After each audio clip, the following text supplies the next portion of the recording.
तेजस्वी यादव जिंदाबाद, लालू राबड़ी जिंदाबाद। मंच पे उपस्थित हमारे साथी और महागठबंधन कांग्रेस पार्टी से आप सबों के चहेते उम्मीदवार आदरणीय जावेद साहब जी, राष्ट्रीय जनता दल के विधायक जनाब अब्दुल सुभान जी, राष्ट्रीय जनता दल के जिला अध्यक्ष श्रीमती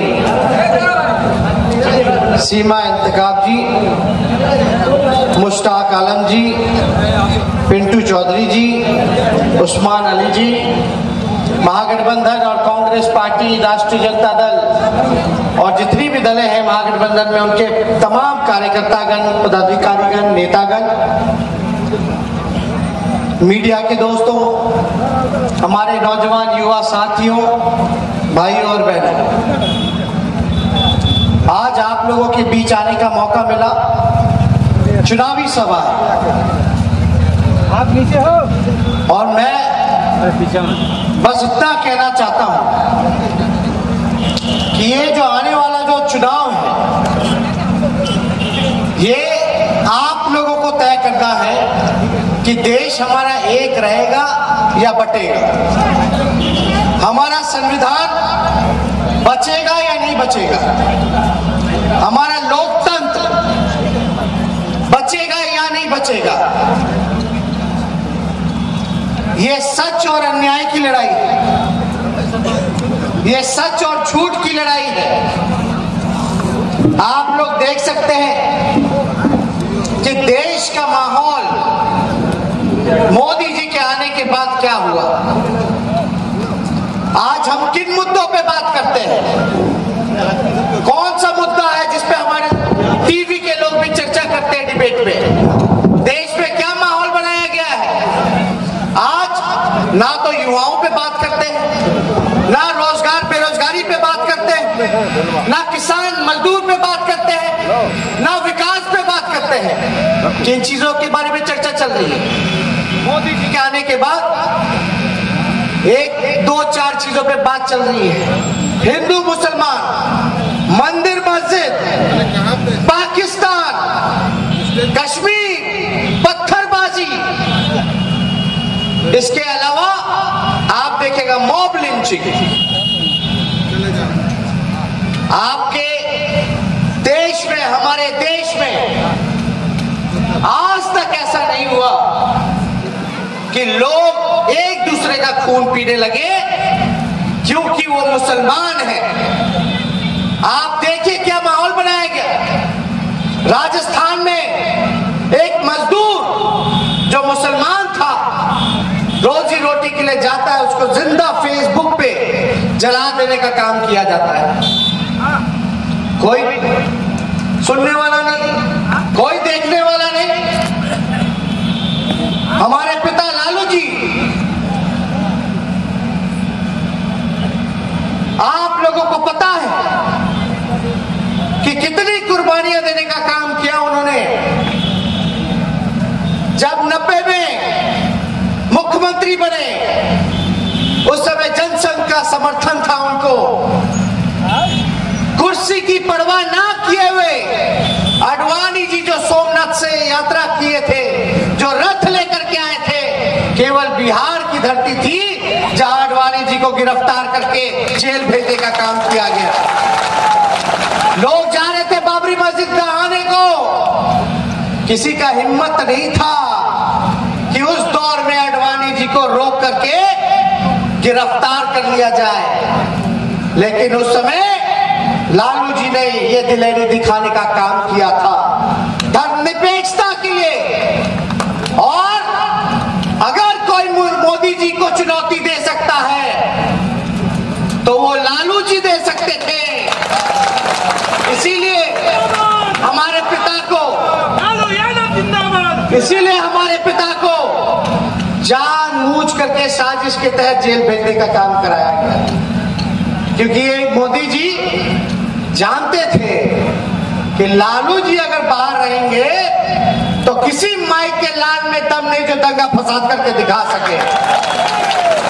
आप लोग जानिए, लालू जी जब मुख्यमंत्री थे कहीं दंगा फसाद हो जाता था, डीएमएसपी को नहीं पता चलता था, उड़न खटोला हेलीकॉप्टर ले जाकर के पहुंचा देते थे जहां होता था दंगा फसाद, और दंगाइयों को सबक सिखाने का काम करते थे, जो हमारे राज्य में देश में जहर फैलाने का काम करते हैं, जो भाई भाई को बांटने का काम करते हैं, जो नफरत की राजनीति करते हैं, वो लालू जी उनको चुनौती देने का काम करते थे। आज देख लीजिए, आप लोगों की लड़ाई लड़ते लड़ते आज उनको जेल भेजा गया। मतलब बीजेपी के साथ अगर आप लड़ाई करोगे, वैचारिक हाथापाई में हम लोग विश्वास नहीं करते हैं, हम लोग हिंसा में विश्वास नहीं करते। वैचारिक लड़ाई, जो विचार की लड़ाई है, तो बीजेपी के लोग आपको जानबूझ करके फंसाने का काम करते हैं, जेल भेजने का काम करते हैं। अगर आप बीजेपी से हाथ मिला लोगे तो आप राजा हरिश्चंद्र कहलाओगे। मतलब या तो आप झुकिए, अगर आपके साहस की लड़ने की तो सीबीआई, ईडी, इनकम टैक्स, जितनी संवैधानिक संस्थाएं हैं उसको लगा दिया जाएगा, और पूरी तरीके से आप देखिए पूरा संवैधानिक संस्था है सबको बर्बाद कर दिया गया, अपने फायदे के लिए इस्तेमाल किया जा रहा है। मतलब राजनीति करण कर दिया गया है। हम इतना कहना चाहते हैं, हमने जो बात कहा कि बीजेपी के साथ जाइएगा तो राजा हरिश्चंद्र कहलाइएगा, अगर नहीं बीजेपी के साथ जाइएगा तो आपको जेल भेज दिया जाएगा, केस मुकदमा कराया जाएगा। इसलिए कहते हैं, उदाहरण देते हैं हम, हमारे पलटू चाचा किस तरह से पलटी मार दी। क्या कहा था हमारे चाचा ने? कहा था कि नहीं कहा था, मिट्टी में मिल जाऊंगा लेकिन भाजपा में नहीं जाऊंगा। बोला था कि नहीं बोला था? मिट्टी में पता नहीं कब मिलेंगे, भाजपा में तो मिल ही गए, अब तो वो बताएंगे। आप देखिए, जो सही में गुनहगार है उसको बीजेपी बचाती है। नीतीश कुमार सृजन घोटाला किए, बालिका गृह कांड जो हुआ मुजफ्फरपुर में, उस पर नाम आ रहा है। पोक्सो कोर्ट ने सीएम का, मुख्यमंत्री का जांच का आदेश दे दिया सीबीआई को, और सुप्रीम कोर्ट दिल्ली राज्य सरकार को, बिहार पुलिस को, और तो और सीबीआई को फटकार लगाती है। सीबीआई के उस समय जो इंटरिम डायरेक्टर थे, उसको जैसे स्कूल में बच्चे को पनिशमेंट देते हो वैसे कोर्ट में उनको पनिशमेंट दिया गया था, सुबह से शाम तक बैठाने का काम किया गया था। आप देखिए, देश को बचाने का काम कीजिए, देश को एक रखने का काम कीजिए। यह बीजेपी के कई नेता हैं, हम लोग जब भाईचारा की बात करते हैं, शांति की बात करते हैं, अमन की बात करते हैं, चैन की बात करते हैं, विकास की बात करते हैं, अंतिम पैदान पे जो खड़ा व्यक्ति है, जो गरीब है, उसकी लड़ाई लड़ते हैं, तो ये सब लोग आप लोग जानते हैं कि ये लोग पूरी तरीके से लग जाते हैं आपको दबाने में, कुचलने के लिए। तो हम लोग ज्यादा कुछ नहीं कहेंगे। आप देखिए, एक नेता है गिरिराज सिंह जी, नाम जानते होंगे। हम लोग जहां सेक्युलरिज्म की बात करते हैं, धर्मनिरपेक्षता की बात करते हैं, भाईचारे की बात करते हैं, अमन और चैन की बात करते हैं, तो ये क्या कहते हैं महोदय? ये कहते हैं कि पाकिस्तान भेज दो। ये गिरिराज सिंह के बाप का देश है जो हम लोग को पाकिस्तान भेजेगा। ये लोग सिर्फ और सिर्फ वोट की राजनीति करना चाहते हैं। हम तो इतना आप लोगों को कहना चाहते हैं, कांग्रेस पार्टी और लालू जी को छोड़ करके किसी में दम नहीं है जो बीजेपी को हरा सके। आप ये जान जाइए, कई लोग पार्टी बनाए हुए घूमते हैं, लेकिन देखिए, चाहे कट्टरपंथ के हम लोग विरोधी हैं, कुछ लोग जो है बार बार ऐसा माहौल बनाने के लिए बीजेपी को मदद करते हैं ताकि बीजेपी का एजेंडा पास हो जाए और हम लोग बंटते रह जाए, लफड़े में पड़ जाए और पूरी तरीके से बीजेपी जो है पूरा तरीके से सांप्रदायिक खेल खेल सके, उसको सहयोग करने का लोग काम करते हैं। तो आप लोग इसके चक्कर में मत पड़िएगा। वो लोग वोट आएंगे, काटेंगे, बर्बाद करेंगे। हमको किसी से शिकवा नहीं है। कुछ लोग तो हमारे साथी थे। आप बताइए क्या कारण था जो लालू जी को उन्होंने छोड़ करके भागने का काम किया? आज क्या स्थिति हो गई है उनकी, आप लोग देखने का काम कीजिए। लेकिन हम लोग ज्यादा कुछ नहीं कहेंगे। यह व्यक्ति विशेष की चुनाव नहीं है, यह किसी एक आदमी का चुनाव नहीं है। एक आदमी का चुनाव देकर के अगर चलिएगा तो समझिए कि गड़बड़ा जाइएगा। ये माहौल है सब लोगों को एकजुट रखने का। इन लोग जो फिरकाप्रस्त लोग हैं, इनको गद्दी से अगर उतारना है तो आपको यहाँ से जावेद साहब को भारी से भारी मतों को जिता करके भेजने का काम कीजिए। पढ़े लिखे हैं, नौजवान हैं, क्या कमी है?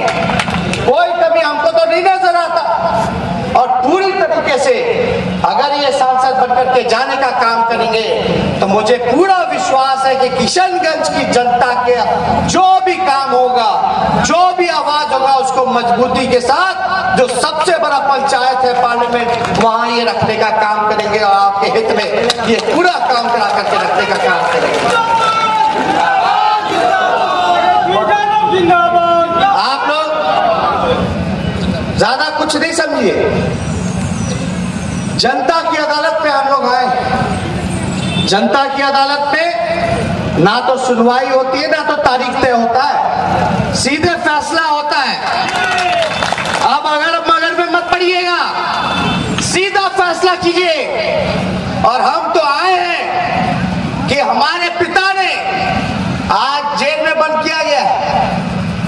आप लोग जानते हैं कई बीमारियां हैं, उनको जबरदस्ती तंग किया जा रहा है।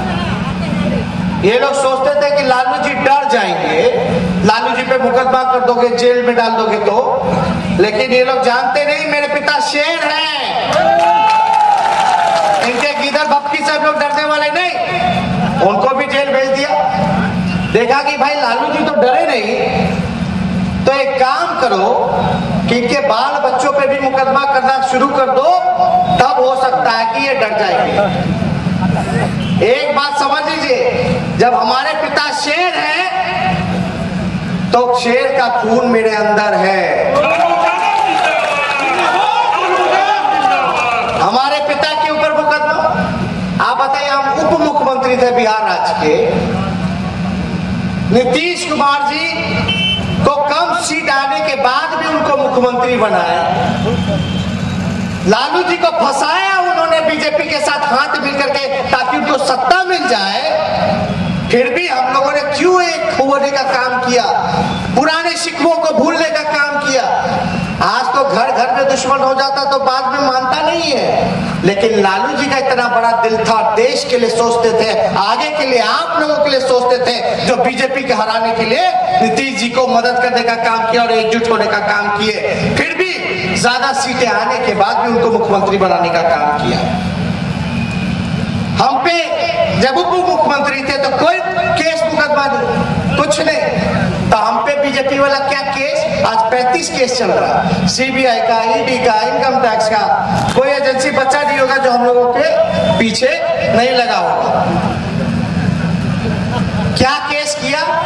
तो बोलता है जब तेजस्वी 13 साल का बच्चा था, जब उसको मूंछ नहीं था तो वो रेलवे में बैठ के घोटाला करता था।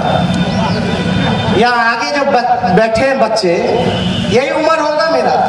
खड़े हो जाओ बाबू, एक उधर मुड़ जाओ, मूंछ नहीं है। अब बताइए घोटाला करेगा रेलवे में? आप बताओ। तो उसमें केस किया करो, कोई दिक्कत नहीं। देखिए हम लोग, मेरे पिता ने आज तक अपने विचार से समझौता नहीं किया, बीजेपी और सांप्रदायिक शक्तियों से, आरएसएस से समझौता नहीं किया, लेकिन मेरे चाचा तो फायदे के लिए कर जाते हैं। आप बताओ, अगर लालू जी और हम में लालच होता तो हम बीजेपी के साथ हाथ मिला करके आज बिहार के मुख्यमंत्री नहीं होते, मेरा केस मुकदमा सब खत्म हो जाता। लेकिन आपके लिए खड़े, आप लोगों की लड़ाई लड़ने के लिए खड़े, और हम आपको विश्वास दिलाते हैं अगर आप लोग हम लोगों को मदद करोगे, सहयोग करोगे, तो जिस प्रकार से आडवाणी जी का रथ रोका था, इस बार मोदी जी को भी रोकने का काम करेंगे। और आप लोग तो न्याय करने वाले हैं, और ज्यादा कुछ हम नहीं कहेंगे, समय कम है, बहुत जगह जाना, हम फिर आएंगे, आप लोगों के बीच आएंगे, जावेद जी बुलाएंगे तो आते रहेंगे। और मेरा उम्र ही क्या है, हमको तो आप ही लोगों के बीच रहना, जब तक मेरा अर्थी ना उठे, आप लोगों के बीच ही रहना, आप लोगों के लिए ही लड़ाई लड़नी है। तो आप लोग तो सहयोग कीजिए, मजबूत कीजिए। आप देखिएगा जो माहौल जो बनाया जा रहा है, अगर इस बार आप लोगों से चूक हो जाएगा, गलती हो जाएगी, बट जाओगे, तो कोई पता नहीं कि दोबारा चुनाव होगा कि नहीं होगा। बात आप लोग सोच लेना, ज्यादा कुछ तो हम नहीं कहेंगे। जब चुनाव नहीं होगा तो आप अपनी सरकार को कैसे चुनोगे? ये जमहूरियत जो है, सबसे बड़ा पावर क्या है, शक्ति क्या है, कि आपको जनता मालिक है। लोकतंत्र में, जमहूरियत, आवाम, आपको सबसे ज्यादा शक्ति है वोट का। आप देखते हैं ना, वोट के लिए सब लोग घूमते।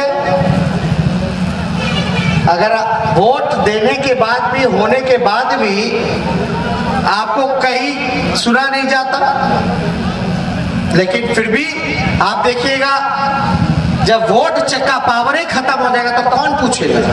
कोई पूछने वाला है? और मोदी जी एक बार आ गए, समझ आइए, ये पूरी तरीके से चुनाव खत्म कर देंगे। ये पूरा इन लोगों का आरएसएस का एजेंडा है, नागपुरिया वाले लोगों का। ये मोदी जी की विचारधारा गॉडसे वाली है, गांधी जी के हत्यारे हैं ये। इन्होंने अंग्रेजों की गुलामी करने का काम किया है, और हम लोगों को देशभक्ति का सर्टिफिकेट बांटेंगे। आप बताइए, जो अंग्रेजों का चमचाई किया, आज देशभक्ति का सर्टिफिकेट बांटने का काम कर रहे हैं। ये नागपुर आरएसएस क्या है? ये पहली ऐसी ऑर्गेनाइजेशन है जो रजिस्टर्ड है ही नहीं, आज भी रजिस्टर्ड नहीं है, लेकिन किसी में हिम्मत नहीं है कि उसको खत्म कर दिया जाए। ये बात समझने की जरूरत है। तो ये चीजें ध्यान में रखिए। ये आरएसएस वाले क्या हैं, क्या चाहते हैं? हिंदू राष्ट्र चाहते हैं, उसी के नुमाइंदे हैं मोदी जी। देशभक्त बनते हैं। आरएसएस के लोग क्या कह रहे थे? बिहार मोहन भागवत आए थे, याद है, हमारे सेना का मजाक उड़ाया था, अपमान किया था हमारे इंडियन आर्मी का। ये लोग हाफ पैंट पहनने वाले बोलते कि सेना को तो कई टाइम लग जाएगा, लेकिन हम लोग 15 दिन में तैयार हो जाएंगे लड़ने के लिए। बोलता सेना को 3 महीना लगता तैयार होने में लड़ाई के लिए। तो ये अपमान है इंडियन आर्मी का। जो अपने सेना का सम्मान ना करे वो कैसा देशभक्त है? जो तिरंगे का अपमान करे वो कैसा देशभक्त है? नागपुर जो इनका मुख्यालय है, आज तक तिरंगा इन्होंने नहीं फहराया है, भगवा झंडा फहराते हैं। तो आप समझिए ये लोग किस प्रकार के लोग हैं। इसलिए ज्यादा कुछ नहीं कहेंगे, हम बस इतना चाहेंगे कि आप लोग भारी से भारी मतों से इनको, जावेद जी को, जो कांग्रेस के प्रत्याशी, महागठबंधन के प्रत्याशी, सोनिया जी, राहुल जी, आपके लालू जी, सबके ये उम्मीदवार हैं। आप लोग इनको जिताने का काम कीजिए। तो जिताना है ना, दोनों हाथ उठा करके बताइए का काम कीजिए, पीछे से भी बताइए, दोनों हाथ उठा करके। तो इनको विजय का माला पहना दे, माला पहना देना, ठीक।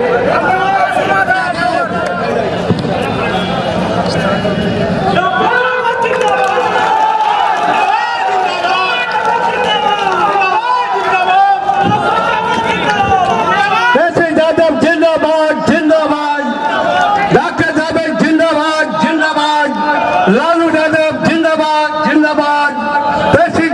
खबरों की दुनिया से लगातार अप टू डेट रहने के लिए ग्लोबल गांव चैनल से जरूर जुड़ें।